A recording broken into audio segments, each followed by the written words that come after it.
اٹھو لڑکی، تم بندرگاہ کے شہنشاہ کو نہیں جانتی، میں خوش ہو گیا تو قسمت سنور جائے گی۔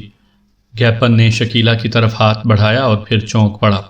نہ صرف اس نے بلکہ میں نے، شکیلا نے بھی محسوس کیا کہ اچانک اس کا ایک ہاتھ غائب ہو گیا تھا۔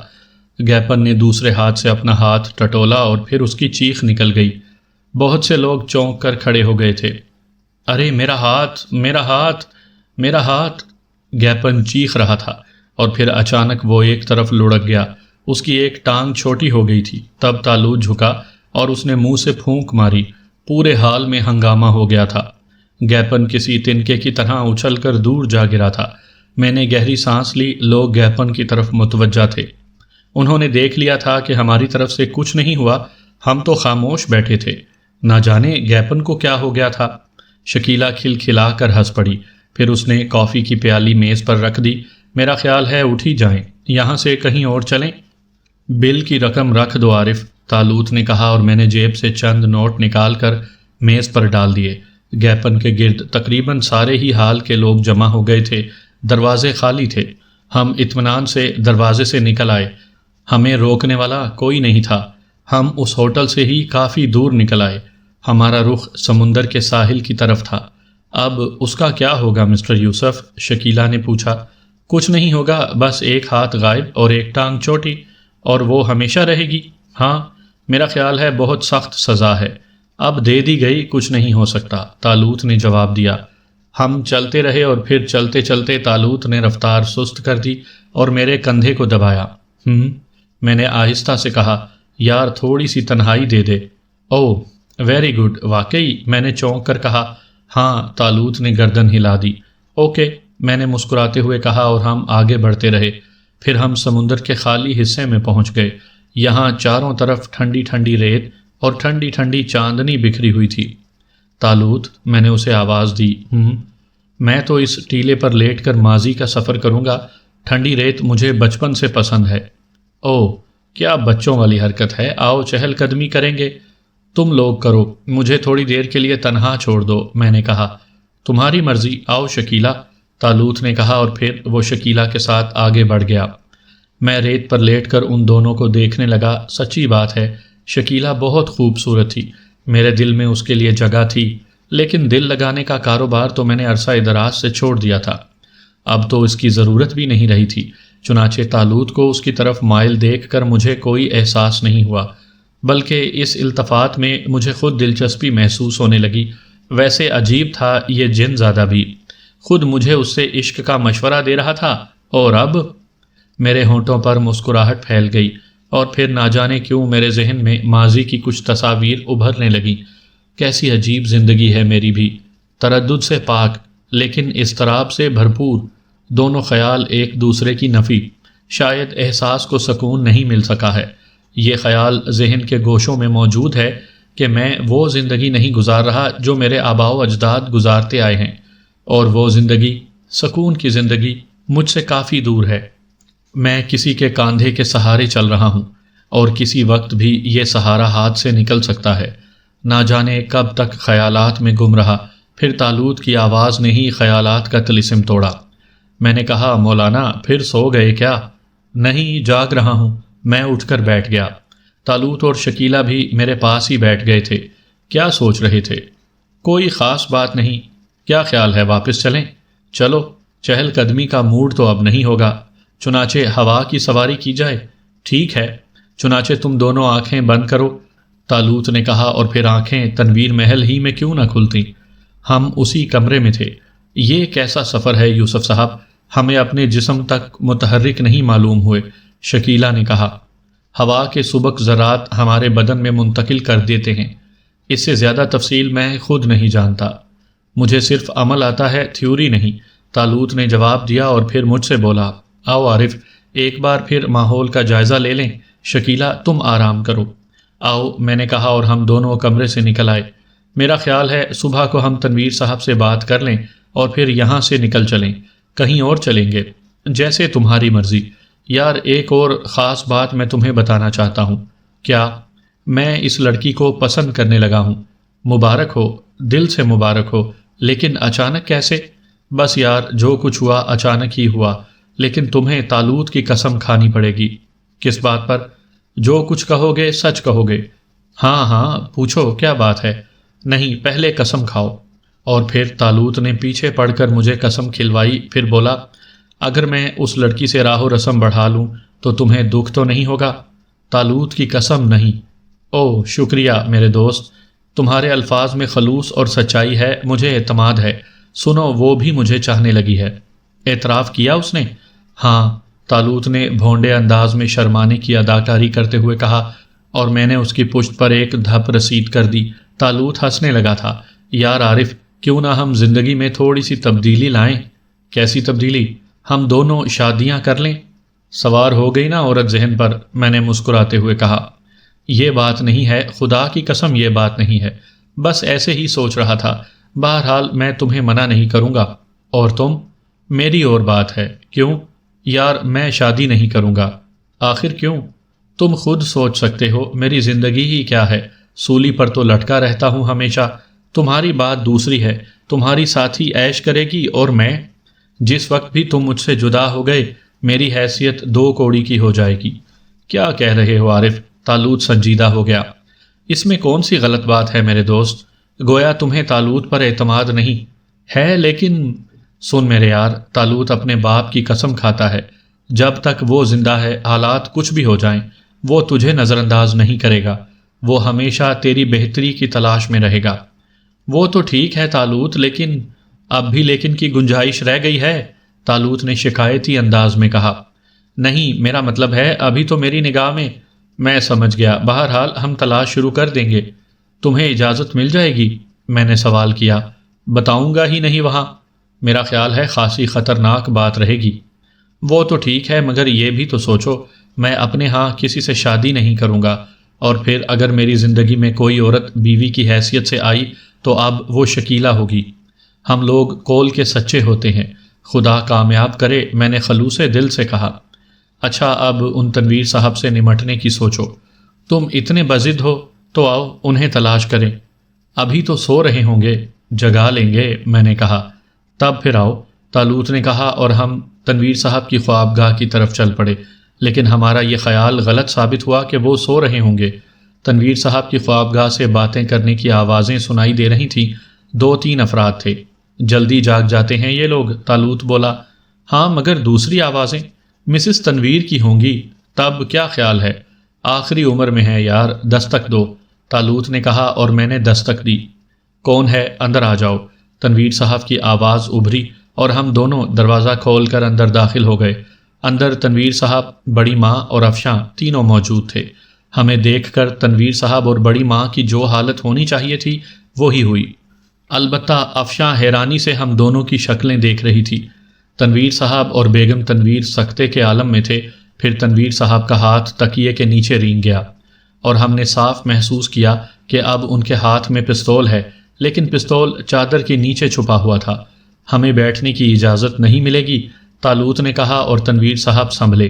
بیٹھو، انہوں نے بھاری آواز میں کہا، اور ہم اطمینان سے کرسیوں پر بیٹھ گئے۔ ہم آپ سے کچھ باتیں کرنے آئے تھے، میں نے کہا۔ کہو۔ ہم یہاں سے جا رہے ہیں، خاموشی سے چلے جاتے، لیکن دل نہ مانا، سوچا آپ سے آخری گفتگو کر کے ہی جائیں۔ یہ گفتگو کا وقت ہے، ہم جیسے لوگوں کے لیے ایسے ہی اوقات مناسب ہوتے ہیں۔ کہو، تنویر صاحب بولے۔ کیا آپ کے رویے کی یہ تبدیلی مناسب ہے؟ کیا مطلب؟ ہماری ذات سے آپ کو کوئی دکھ پہنچا ہے؟ نہیں، تنویر صاحب نے کہا۔ پھر آپ کے رویے کی یہ تبدیلی سمجھ میں نہیں آتی۔ معمولی سی بات ہے، تم لوگ جرائم پیشہ ہو اور پولیس تمہاری تلاش میں ہے۔ تم نے کئی بار پولیس کو دھوکہ دیا ہے، اور میں بہرحال ایک شریف شہری ہوں۔ تو سنیں تنویر صاحب، میں صرف یہ عرض کروں گا کہ ابتدا سے آج تک پولیس غلط فہمی کا شکار رہی ہے۔ اس شخص کا نام عارف ضرور ہے، لیکن یہ وہ نہیں جو پولیس کا مجرم تھا۔ ہمارا تعلق تو ایک پہاڑی ریاست سے ہے۔ ہم سیر و تفریح کی غرض سے نکلے تھے، لیکن حالات کا شکار ہو گئے۔ آپ کے یہاں کی پولیس نے ہمیں مجرم سمجھا۔ اس میں ہمارا کوئی قصور نہیں، ہم اسے باور کرواتے رہے، لیکن شاید وہ شخص بھی ہمارا ہی ہم شکل تھا جو مجرم تھا۔ ایسی شکل میں ہم کیا کریں؟ طالوت نے ترپ ماری۔ یہ تم پولیس کو باور کروا سکتے ہو، مصیبت یہ ہے کہ کوئی نہیں مانتا، اور وہ جعلساز لڑکی، اس نے کوئی جالسازی کی آپ سے؟ کیا اس نے ابتدا میں خود کو افشاں کہا؟ جب آپ لوگوں نے ہمیں مجرم سمجھ لیا تو پھر ہم نے بس تھوڑی سی تفریح کی۔ بہرحال یہ فیصلہ کرنا پولیس کا کام ہے۔ ہمارے بارے میں فیصلہ کرنے کا حق صرف ہمیں ہے، یہ حق کسی کو نہیں دیا جائے گا۔ آپ کے پاس ہم صرف اس لیے آئے تھے کہ آپ اپنے ذہن سے یہ بات نکال دیں کہ ہم مجرم ہیں۔ میرے ذہن سے نکال دینے سے کیا ہوگا؟ صرف دل مطمئن ہو جائے گا اور کچھ نہیں۔ تنویر صاحب کسی گہری سوچ میں ڈوب گئے۔ یہ وہی دونوں ہیں ابو؟ افشاں نے پوچھا۔ ہاں ہاں، تنویر صاحب چونک کر بولے۔ لیکن انہوں نے جو کچھ کہا ہے اس پر غور بھی تو کیا جا سکتا ہے، افشاں بولی۔ کیا مطلب؟ آپ کے تعلقات ہیں، آپ پولیس افسروں سے بات کیوں نہیں کرتے؟ ٹھنڈے دل اور ٹھنڈے ذہن سے ان کی بات سنیں، تحقیقات کریں۔ وہ لوگ جو مجرم نہیں ہیں ان کی زندگی کیوں عذاب کی جائے؟ افشاں بولی۔ تنویر صاحب کے چہرے پر عجیب سے تاثرات پھیل گئے۔ وہ بدستور گہری سوچ میں تھے۔ پھر انہوں نے گردن اٹھائی اور بولے، تم لوگ کہاں مقیم ہو؟ آپ کی کوٹھی میں۔ کیا مطلب؟ سب اچھل پڑے۔ ہاں، ہم نے آپ کا کباڑ گودام خالی کر لیا ہے، آج کل وہیں رہتے ہیں، طالوت نے اطمینان سے جواب دیا۔ ارے! سب اچھل پڑے۔ افشاں حیرت زدہ انداز میں مسکرانے لگی تھی۔ سچ کہہ رہے ہو؟ تنویر صاحب نے متحیرانہ لہجے میں کہا۔ ہاں، آپ دیکھ سکتے ہیں، طالوت نے جواب دیا۔ اوفو بچوں، وہ کوئی رہنے کی جگہ ہے؟ کیسی تکلیف ہوتی ہوگی۔ میری رائے ہے ابو، اگر یہ لوگ بے گناہ ہیں تو ان کی مدد اخلاقی فرض ہے۔ بہرحال ان لوگوں نے بھی ہماری مدد کی ہے، میں چاہتی ہوں آپ ان کی مدد کریں، افشاں نے کہا۔ میں نے طالوت کے چہرے پر عجیب سے تاثرات دیکھے۔ کیا آپ ہمیں اپنی رہائش گاہ دکھائیں گے؟ افشاں نے پوچھا۔ کیوں نہیں، طالوت جلدی سے بولا۔ آئیے ابو، دیکھیں، افشاں نے بچوں کی طرح کہا۔ تنویر صاحب تیار ہو گئے، بڑی ماں بھی اٹھ کھڑی ہوئیں، اور پھر سب کباڑ گودام کی طرف چل پڑے۔ میں نے طالوت کے ہونٹ ہلتے ہوئے دیکھے تھے، غالباً راسم کو ہدایات مل رہی تھیں۔ بہرحال ہم گودام میں داخل ہوئے تو اس کی شکل بگڑی ہوئی تھی۔ ایک ٹوٹی مسہری پر شکیلہ لیٹی ہوئی تھی۔ یقیناً راسم نے اسے بھی حالات سے آگاہ کر دیا ہوگا۔ خدا کی پناہ، تم اس منحوس جگہ پر کیسے گزر کر رہے تھے؟ پھر کھانے پینے کی کیا رہتی تھی؟ بڑی ماں نے کہا۔ قسم لے لیں بڑی ماں، آپ کے کچن سے کبھی کچھ نہیں چرایا، طالوت جلدی سے بولا۔ چھوڑو، مجھے افسوس ہے، میری چھت کے نیچے تمہیں اتنی تکلیف ہوئی، بڑی ماں نے دکھ سے کہا۔ اور مجھے بھی، افشاں نے کہا اور شکیلہ کی طرف بڑھ گئی۔ شکیلہ جلدی سے اٹھ گئی۔ افشاں مسکرانے لگی۔ جی خاتون، اب آپ کیا کہتی ہیں؟ اس نے مسکراتے ہوئے کہا۔ میں شکیلہ ہوں، شکیلہ نے کہا۔ خدا کا شکر ہے، لیکن مجھے یہ بتاؤ کہ مجھے مسہری کے نیچے کس نے ڈالا تھا؟ جانے دو ان باتوں کو، شکیلہ نے کہا۔ ہاں جانے دو، آؤ باہر آؤ، بڑی ماں نے کہا۔ بیٹی کو کیسی تکلیف ہوتی ہوگی؟ آپ لوگوں کے ذہن ہماری طرف سے صاف ہیں؟ میں نے پوچھا۔ ہاں بیٹے، تم شکلوں سے ایسے نہیں معلوم ہوتے، کیسی پیاری پیاری شکلیں ہیں۔ میں تو ان دنوں ہوش میں ہی نہیں تھی، ورنہ میں تمہیں اس طرح نہ جانے دیتی۔ ہماری یہی خواہش تھی بڑی ماں۔ بہرحال پولیس ہماری تلاش میں ہے، ہم مزید یہاں نہیں ٹھہریں گے، ورنہ آپ لوگ الجھن میں پڑیں گے۔ اب میں ایسا فقیر بھی نہیں ہوں کہ الجھنوں میں پڑتا رہوں۔ تم ابھی ایک آدھ دن یہاں رہو، پھر خاموشی سے جہاں دل چاہے چلے جانا، ناشتہ تم ہمارے ساتھ ہی کرو گے، تنویر صاحب نے کہا۔ ہم اپنی شکیلہ باجی کو ایسے نہیں جانے دیں گے، افشاں نے پیار سے شکیلہ کی گردن میں باہیں ڈالتے ہوئے کہا۔ افشاں، تم انہیں ساتھ لے جاؤ، لیکن براہ کرم کسی کو ان کے بارے میں ابھی نہ بتانا، تنویر صاحب نے کہا۔ آئیے حضرات، افشاں نے کہا۔ میں نے طالوت کی طرف دیکھا اور طالوت نے لاپرواہی سے گردن ہلا دی۔ ظاہر ہے طالوت کو کیا پرواہ ہو سکتی تھی، ہوا تو میری کھسک رہی تھی۔ بہرحال ہم سب افشاں کے ساتھ چل پڑے۔ افشاں ہمیں اپنے کمرے میں لے گئی۔ تشریف رکھیے حضرات، آپ لوگ تو بے حد مشہور شخصیتیں ہیں، لیکن کیسی دلچسپ بات ہے کہ آپ دونوں ہم شکل ہیں اور ہم دونوں ہم شکل، اور ہم شکل بھی ایسے کہ خود سے دھوکہ کھا جائیں۔ لیکن یہ بھی کوئی شوبدہ تو نہیں ہے؟ یہ قدرتی شوبدے ہیں مس افشاں، طالوت نے ٹھنڈی سانس لے کر کہا۔ مگر یہ تو بتائیں، کیا آپ کالے جادو کے ماہر ہیں؟ کیوں؟ پولیس رپورٹ اور پھر خود میرے ساتھ جو کچھ ہوا، افشاں نے کہا۔ اوہ، آپ شوبدہ ہی کہیں اسے، مگر کمال ہے۔ ہاں، آپ میں سے یوسف کون ہے اور عارف کون؟ میں عارف ہوں، میں نے کہا۔ خوب، مگر پوچھنا ہی بیکار ہے، اگر میں ایک لمحے کے لیے پلک جھپک لوں اور آپ لوگ جگہ بدل لیں تب بھی نہ پہچان سکوں گی۔ شکیلہ آپ کو دقت نہیں ہوتی؟ اب نہیں ہوتی، شکیلہ نے مسکراتے ہوئے کہا۔ بڑی دلچسپ بات ہے، کاش آپ پر سے سارے الزامات ہٹ جائیں اور ہم لوگ ساتھ رہیں۔ جہاں بھی جائیں گے لوگ بری طرح چکرا جائیں گے۔ یہ آپ کی خواہش ہے مس افشاں؟ طالوت نے پوچھا۔ دلی، لیکن بہرحال یہ مشکل ہے۔ ویسے شعبدے تو آپ بھی خوب دکھاتی ہیں، طالوت نے کہا۔ میں؟ ہاں، ہماری ملاقات ان لوگوں سے ہوئی تھی جنہوں نے آپ کو اغوا کیا تھا اور پھر ساری دنیا میں گھماتے رہے تھے، طالوت نے مسکراتے ہوئے کہا۔ لیکن افشاں کا چہرہ فک ہو گیا تھا۔ آپ کو کیسے معلوم ہوا؟ دوسرا شعبدے باز تصدق ہے۔ اوہ تو کیا اس نے؟ ہرگز نہیں۔ پھر براہ کرم بتا تو دیں، آپ کو کیسے معلوم ہوا؟ کیا آپ کو ہوٹل کی ملاقات یاد نہیں ہے؟ تو ہاں، پہلے ہم آپ کو شکیلہ سمجھے تھے، مگر جب آپ ہمیں جل دے کر نکل گئیں اور ہمیں ہوش آیا تو ہم نے آپ کے بارے میں کافی تحقیقات کی۔ خدا کی پناہ، میرا خیال تھا آپ مجھے نہیں پہچان سکے ہوں گے۔ خیر، پرانی باتیں جانے دیں، لیکن ایک درخواست ضرور کروں گی۔ کیا؟ خدا کے واسطے یہ معلومات اپنے تک محدود رکھیں۔ امی جان کی حالت اتنی خراب نہ ہوتی تو کوئی بات نہیں تھی، لیکن میری وجہ سے ان کی جو حالت ہوئی وہ میرے لیے بڑی شرمندگی کا باعث ہے۔ آپ مطمئن رہیں۔ شکریہ۔ ویسے آپ یہاں آرام سے رہیں، میں آپ کو اپنی باجی سے ملواؤں گی۔ ہمارے خالو اور خالہ زاد بہنیں وغیرہ آئی ہوئی ہیں۔ افسوس، اس الزام کی وجہ سے ہم سوشل زندگی سے کافی دور ہو گئے ہیں۔ خدا آپ پر سے یہ الزام دور کروا دے، افشاں نے بڑے خلوص سے کہا۔ کافی دیر تک ہم گفتگو کرتے رہے، بہت وقت گزر گیا۔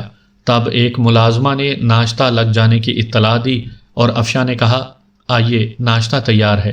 آپ کے مہمان بھی ہوں گے ناشتے کی میز پر؟ ہاں، کیوں؟ کیا ہمارا ان کے سامنے جانا مناسب رہے گا؟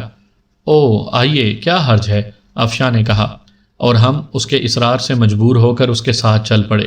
پھر ہم ناشتے کے عظیم الشان کمرے میں داخل ہو گئے۔ کمرے میں بہت سے لوگ موجود تھے۔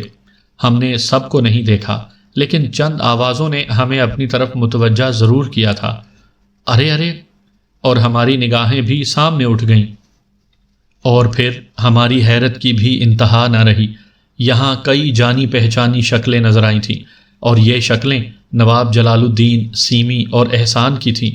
عادل بھائی، سائم بھائی، سیمی اور احسان اس بری طرح اٹھے کہ کرسیاں الٹ گئیں، اور پھر وہ اس بری طرح ہم سے لپٹے کہ توبہ، سیمی نے بھی کوئی تکلف نہیں کیا تھا۔ ارے ارے، تم کہاں میرے نور نظر، تم کہاں سے نظر آ گئے؟ نواب جلال الدین بھی بے اختیار ہو گئے۔ وہ بھی ہم سے آ چمٹے تھے، ان کی آنکھوں سے آنسو بہہ رہے تھے۔ بتائیے، کہاں چلے گئے تھے آپ لوگ؟ سیمی ہچکیاں لے لے کر روتے ہوئے بولی۔ احسان بھی بچوں کی طرح رو رہا تھا، اور بقیہ لوگ احمقوں کی طرح منہ پھاڑے کھڑے تھے۔ تنویر صاحب کی تو بری حالت تھی، بڑی ماں پاگلوں کی طرح کھڑی تھی، اور افشاں عجیب احمقانہ انداز میں منہ پھاڑے کھڑی تھی۔ سب لوگ ناشتہ واشتہ بھول گئے تھے۔ میرے بچوں، کتنا تڑپا ہوں میں تمہارے لیے۔ بتاؤ کہاں چلے گئے تھے تم لوگ؟ سچی بات ہے، ان مخلص لوگوں کو دیکھ کر ہم بھی دنگ رہ گئے تھے۔ ہمیں نہیں معلوم تھا کہ تنویر صاحب کے مہمان یہ ہوں گے۔ ہم خود بھی ان لوگوں سے لپٹ گئے تھے۔ نواب جلال الدین سب کچھ بھول گئے تھے، وہ ہمیں ساتھ لے کر کرسیوں پر آ بیٹھے۔ سیمی اور احسان تو ہم پر ہی لدے پڑ رہے تھے، لیکن ابھی تک کسی نے شکیلہ کی طرف توجہ نہیں دی تھی۔ بتاؤ، تم کہاں چلے گئے تھے؟ نواب صاحب نے پھر پوچھا۔ آپ سے جدا تو ہونا ہی تھا نواب صاحب، میں نے کہا۔ ہاں، پھر اگر ہم باقاعدہ آتے تو آپ لوگوں کو بہت دکھ ہوتا، اور ہمیں بھی، اسی لیے ہم اس طرح چلے آئے۔ بڑا ظلم کیا ہے تم دونوں نے، خدا کی قسم، مہینوں تمہارے لیے تڑپتے رہے، سینکڑوں آدمی نہ جانے کہاں کہاں تمہاری تلاش میں ہو آئے، ابھی تک صبر نہیں آیا تھا۔ خدا کا احسان ہے کہ اس نے پھر تم سے ملوا دیا۔ جلال بھائی، تنویر صاحب کی گھٹی گھٹی آواز ابھری۔ اجی خاموش رہو، میرے دونوں گہر تم نے چھپا رکھے تھے، مجھے کیا معلوم؟ جلال بھائی سنیے تو صحیح، تنویر صاحب نے پھر اسی انداز میں کہا۔ کیا خاک سنوں؟ یہ بتاؤ، یہ کب سے تمہارے ہاں ہیں، اور ان کے ساتھ تمہارا سلوک کیسا رہا؟ میری بات تو سنیں۔ بس اب کچھ نہیں سنوں گا، خدا کی قسم بھوک اڑ گئی ہے۔ مگر آؤ بیٹے، ناشتہ کرو، اوفو، میری کھوئی ہوئی دولت مل گئی ہے، آؤ ناشتہ کرو پھر باتیں کریں گے، نواب جلال الدین نے کہا۔ اسی وقت دروازہ کھلا، ایس پی آفتاب اور 4 انسپکٹر ہاتھوں میں پستولیں لیے اندر گھس آئے۔ ایس پی آفتاب سب سے آگے تھا۔ مداخلت کے لیے معافی کا خواستگار ہوں، تم دونوں ہاتھ بلند کر لو، کوٹھی کے چپے چپے پر پولیس موجود ہے، تم نکل نہ سکو گے، اگر تم نے ذرا سی بھی گڑبڑ کی تو یہیں گولی مار دی جائے گی۔ طالوت نے گہری سانس لی، میں بھی ساکت رہ گیا تھا۔ نواب جلال الدین عجیب سی نگاہوں سے ایس پی کو گھور رہے تھے اور تنویر صاحب کا چہرہ سفید پڑ گیا تھا۔ تم کس سے مخاطب ہو آفیسر؟ بالآخر نواب جلال الدین کی گرجدار آواز ابھری۔ معاف کیجیے گا جناب، یہ دونوں جو آپ کے قریب بیٹھے ہوئے ہیں بہت بڑے جعل ساز ہیں، ہم انہیں گرفتار کرنے آئے ہیں۔ انہیں؟ نواب صاحب اچھل پڑے۔ جی ہاں، آپ ہمیں اجازت دیں۔ ایس پی آگے بڑھا۔ کیا بدتمیزی ہے؟ نواب صاحب کی غراہٹ بلند ہوئی۔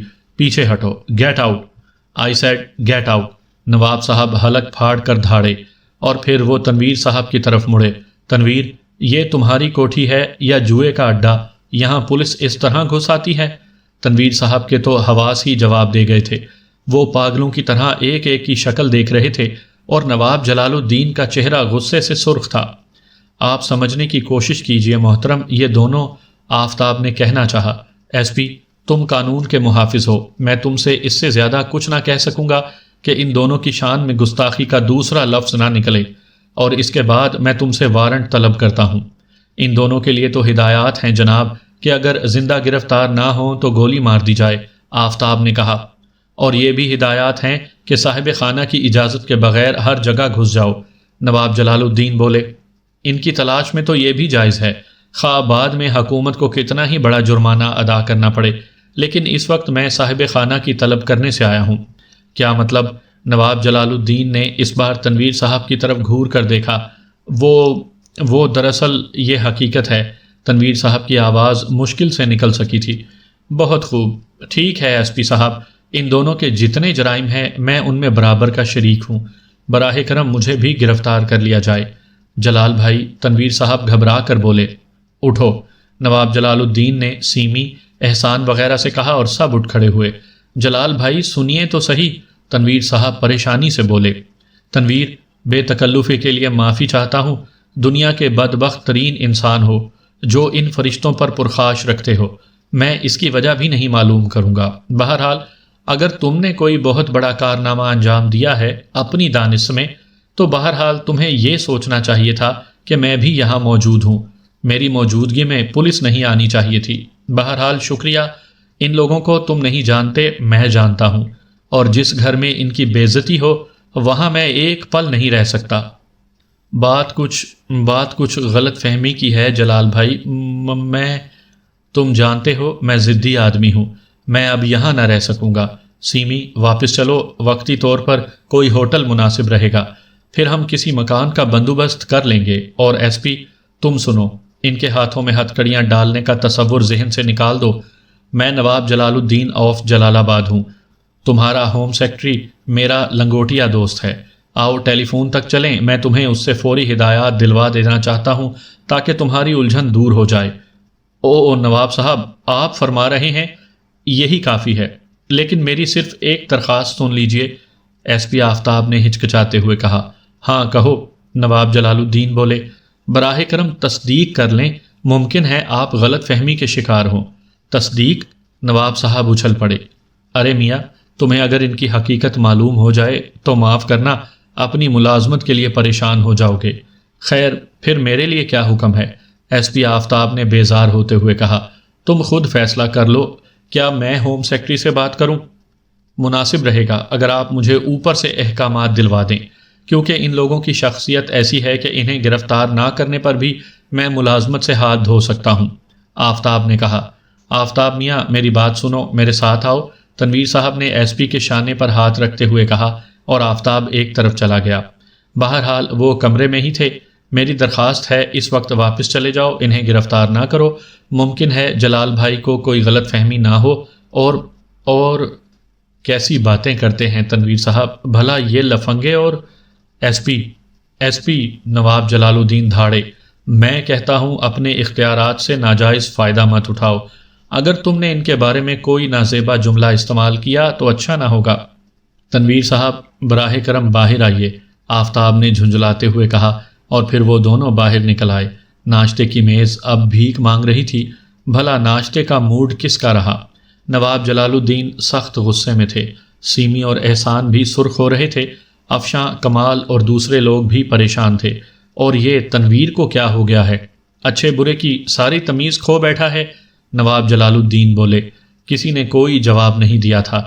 اس نے خود ہی پولیس کو بلایا تھا، حد ہے۔ اب وہ اتنا بڑا کاروباری ہو گیا ہے کہ مہمانوں کو ناشتے کی میز سے گرفتار کراتا ہے۔ اس نے میری توہین کی ہے۔ خالو جان براہ کرم، افشاں نے خوشامدانہ انداز میں کہا۔ نہیں افشاں بیٹے، تمہارا باپ اب مصلحتوں کا قائل ہو گیا ہے، میں یہاں نہ رک سکوں گا، براہ کرم مجھے مجبور نہ کیا جائے۔ نواب صاحب ہتھے سے اکھڑ گئے تھے۔ تقریباً 10 منٹ کے بعد تنویر صاحب حیران و پریشان کمرے میں داخل ہوئے۔ آفتاب اب ان کے ساتھ نہیں تھا، ہم دونوں بالکل خاموش تھے۔ طالوت کے چہرے سے بھی اندازہ نہیں ہو رہا تھا کہ وہ کیا سوچ رہا ہے۔ جلال بھائی، کیا آپ ناشتے کے بعد تھوڑی دیر تک مجھ سے گفتگو پسند کریں گے؟ تنویر صاحب نے کہا۔ معافی چاہتا ہوں تنویر، میں اب یہاں نہ رک سکوں گا، جلال الدین صاحب نے خشک سے انداز میں کہا۔ میں شرمندہ ہوں، لیکن حالات آپ کے علم میں نہیں ہیں۔ ٹھیک ہے، وہ حالات تمہارے تھے، میری بے عزتی کیوں کرائی گئی؟ دراصل آپ کو کچھ نہیں معلوم، میں خود بھی بے شمار الجھنوں سے گزر رہا ہوں۔ مجھے افسوس ہے میں تمہاری الجھنوں میں اضافے کا باعث بنا۔ بہرحال میں یہاں آیا ہوں تو کچھ عرصہ ضرور رہوں گا، لیکن اس کوٹھی میں نہیں جہاں پولیس دورانہ گھس آتی ہو۔ یہ قصور تو میرا ہے جلال بھائی، تنویر صاحب بولے۔ نواب جلال الدین حد سے زیادہ بگڑ گئے تھے، سب ہی ان کے پیچھے پڑ گئے، خاص طور سے افشاں اور بڑی ماں، اور خدا خدا کر کے نواب صاحب کا غصہ ٹھنڈا ہوا۔ اس کے ساتھ ساتھ ناشتہ بھی ٹھنڈا ہو گیا تھا۔ از سر نو ناشتہ لگایا گیا اور نواب صاحب سے ناشتہ کرنے کی درخواست کی گئی۔ ہم اجازت چاہیں گے، طالوت نے کھڑے ہو کر کہا، اور ایک بار پھر سب چونک پڑے۔ میں اور شکیلہ بھی کھڑے ہو گئے تھے۔ ارے اب، کمال نے کہا۔ نواب جلال الدین خاموشی سے ہماری شکلیں دیکھ رہے تھے۔ آپ تنویر صاحب کے مہمان ہیں نواب صاحب، اور ہم وہ جنہیں دھوکے میں رکھ کر تنویر صاحب گرفتار کرانے کے چکر میں تھے۔ اگر آپ نہ ہوتے تو ہم تینوں اس وقت حوالات میں ہوتے۔ ایسی شکل میں اب ہمارے لیے کیا گنجائش ہے؟ کیا ہم ناشتہ اس لیے کریں کہ آپ نے ہماری حمایت کی ہے؟ طالوت نے کہا۔ جواب دو تنویر، نواب صاحب بولے۔ میں تم دونوں سے، تم سب لوگوں سے معافی چاہتا ہوں، میں سخت شرمندہ ہوں۔ خدا کے لیے ناشتہ کر لو، مجھے الجھنوں میں نہ ڈالو، میں سخت پریشان ہوں۔ خدا کے لیے ٹھیک ہے، طالوت نے کہا اور بیٹھ گیا، اور پھر خاموشی سے ناشتہ کیا گیا۔ بڑی عجیب سی کیفیت رہی تھی۔ سیمی اور احسان ہماری ہی طرف دیکھے جا رہے تھے، در حقیقت ان کے حلق سے نوالے نہیں اتر رہے تھے۔ بالآخر ناشتہ ختم ہو گیا اور سب لوگ خاموشی سے اٹھ گئے۔ آپ میرے ساتھ آئیں گے جلال بھائی؟ تنویر صاحب نے عاجزی سے کہا۔ صرف میں؟ جلال الدین نے پوچھا۔ ہاں، مجھے آپ سے گفتگو کرنی ہے۔ مجھے افسوس ہے میں شہزادہ عادل اور شہزادہ سائم کی موجودگی کے بغیر کوئی گفتگو کرنے کو تیار نہیں ہوں، نواب صاحب نے کہا۔ لیکن میں، تنویر صاحب نے پریشانی سے کہا۔ تنویر، تم بات سمجھ نہیں رہے، میں کسی ایرے غیرے کے لیے اس قدر جذباتی نہیں ہو سکتا۔ کاش تم ان لوگوں کو جانتے ہوتے۔ یہ ایک ایسی ریاست کے شہزادے ہیں جو اگر چاہے تو ہمیں اور تمہیں خرید کر کسی یتیم خانے کو وقف کر دے۔ نہ جانے تم نے انہیں کیا سمجھا ہے اور کیوں ان کی بے عزتی پر آمادہ ہوئے ہو۔ مجھے افسوس ہے کہ میں تم سے سخت ہو گیا ہوں، لیکن میرا ان سے لگاؤ اتنا قدرتی ہے کہ میں اس کی ترجمانی نہیں کر سکتا۔ ناشتے کے کمرے میں موجود سارے لوگ آنکھیں پھاڑ پھاڑ کر ہمیں دیکھ رہے تھے۔ بی شکیلہ کے چہرے پر بھی عجیب تاثرات تھے۔ بہرحال وہ اب جان گئی تھیں کہ ہم کسی ریاست کے شہزادے تو کیا، کسی بہت بڑی حکومت کے سربراہ بھی ہو سکتے ہیں۔ چنانچہ وہ بہرحال دوسروں کی طرح حیران نہیں تھی۔ تب آئیے، لیکن دوسرے لوگوں کی موجودگی تو ضروری نہیں ہے۔ ٹھیک ہے، لیکن ان کے بغیر میں کوئی گفتگو نہیں کروں گا، نواب جلال الدین نے کہا اور میری طرف دیکھ کر بولے۔ آئیے شہزادہ عادل، آئیے شہزادہ سائم۔ نواب صاحب قبلہ، اب تک جو کچھ ہوا وہ آپ کی محبت اور تنویر صاحب کی نفرت پر مبنی تھا۔ ہم کچھ نہیں بولے، لیکن ضروری تو نہیں تھا کہ ایس پی آفتاب ہمیں گرفتار ہی کر لیتے۔ اس سے پہلے بھی تنویر صاحب کے ہاں یہ کوشش ہو چکی ہے، اپنی دانست میں ان حضرات نے ہمیں پھانسی کے تختے تک پہنچا دیا تھا، لیکن اس کے بعد کیا ہوا؟ نواب صاحب، آپ کی محبت سر آنکھوں پر، لیکن میرے خیال میں تنویر صاحب کی بہت سی کوششیں ناکام بھی ہو سکتی ہیں۔ آپ اگر چاہیں تو ان سے گفتگو کر لیں۔ جہاں تک ہمارا معاملہ ہے، ہم دنیا گردی کرنے نکلے ہیں تو اپنی حفاظت بھی کر سکتے ہیں۔ آئیے تو صحیح، تنویر کو نہ جانے کیا ہو گیا، یہ اتنا برا انسان تو نہیں ہے، نہ اتنا کم عمر ہے کہ انسانوں کو پہچاننے کی صلاحیت نہ رکھے۔ آپ آئیے تو صحیح، اور ہم دونوں ان کے ساتھ چل پڑے۔ تنویر صاحب کے چہرے سے شرمندگی ٹپک رہی تھی، اس کے ساتھ ہی ان کی آنکھوں سے سخت الجھن مترشح تھی۔ ہم چاروں ایک کمرے میں داخل ہو گئے۔ نواب صاحب نے سب کو بیٹھنے کا اشارہ کیا اور تنویر صاحب تھکے تھکے سے انداز میں سب سے پہلے بیٹھ گئے۔ جلال بھائی، میں سخت پریشان ہوں، اتنا بد باطن بھی نہیں ہوں۔